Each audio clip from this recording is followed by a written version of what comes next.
नमस्कार। अच्छा, कभी ये सोचा है कि किसी के बाल एकदम सीधे होते हैं और किसी के घुंघराले या लहरदार? आखिर ऐसा होता क्यों है? चलिए, आज इसी सवाल के पीछे की साइंस को थोड़ा खुरेदते हैं। तो देखिए, ये एक माइक्रोस्कोप से ली गई तस्वीर है और ये तस्वीर एक बहुत ही बुनियादी बात बताती है कि हमारे बालों का जो शेप है ना, वो असल में देखने से पहले ही तय हो जाता है। अगर बाल का क्रॉस सेक्शन, मतलब अगर उसे बीच से काटें तो वो गोल है तो बाल सीधे होंगे, और अगर वो अंडाकार यानी ओवल शेप का है तो बाल घुंघराले होंगे। ठीक है, तो ये तो समझ आ गया कि शेप या तो गोल है या अंडाकार, पर ये शेप तय कौन करता है? आखिर ऐसा होता क्यों है?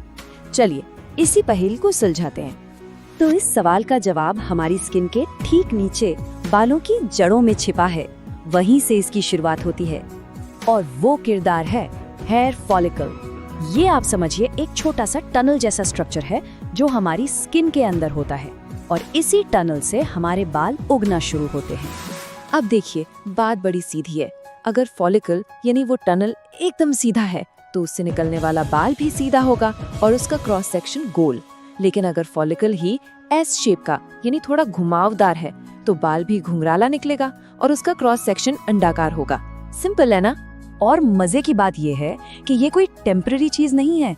फॉलिकल का ये जो शेप है ना, ये हमारे पैदा होने से भी पहले तय हो जाता है और फिर पूरी जिंदगी वैसा ही रहता है।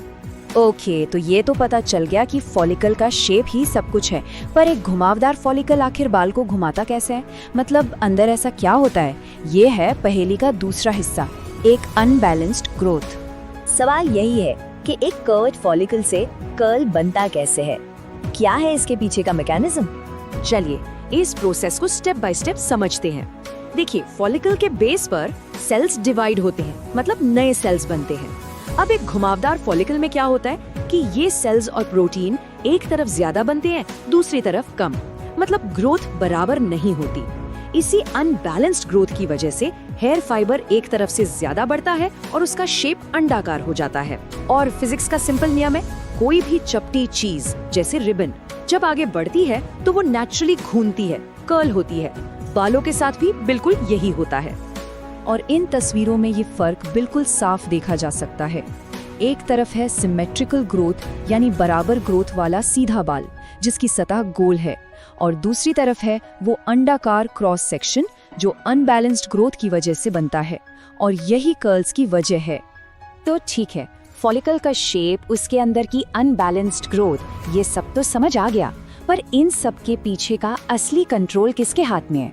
मतलब ये सब तय कौन करता है? जवाब है हमारे जीन्स।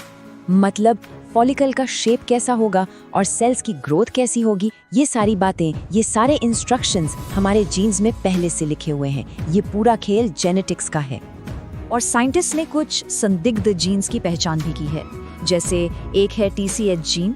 ये एक प्रोटीन बनाता है जो बालों को मजबूती देता है, और इसके अलग अलग वर्जन्स बालों के शेप से जुड़े हुए पाए गए हैं। एक और जीन है EDAR। इसके कुछ वेरिएंट्स का कनेक्शन अक्सर ईस्ट एशियन लोगों में पाए जाने वाले सीधे और घने बालों से जोड़ा जाता है। और जेनेटिक्स का एक मजेदार नियम यहाँ भी लागू होता है। घुंघराले बाल एक डोमिनेंट ट्रेट है। मतलब अगर किसी के माता पिता में से किसी एक के बाल भी घुंघराले हैं तो इस बात की संभावना काफी बढ़ जाती है कि बच्चे के बाल भी घुंघराले या लहरदार होंगे। तो हमने बाल की जड़ से लेकर उसके जेनेटिक कोड तक का सफर पूरा कर लिया, लेकिन जैसा कि साइंस में हमेशा होता है, कहानी यहाँ पूरी तरह खत्म नहीं होती। तो एक बार फटाफट से रिकैप करते हैं। सबसे पहले हमने बाल को देखा कि वो सीधा है या घुंघराला। फिर हम गए फॉलिकल पर जिसका शेप पहला जवाब देता है।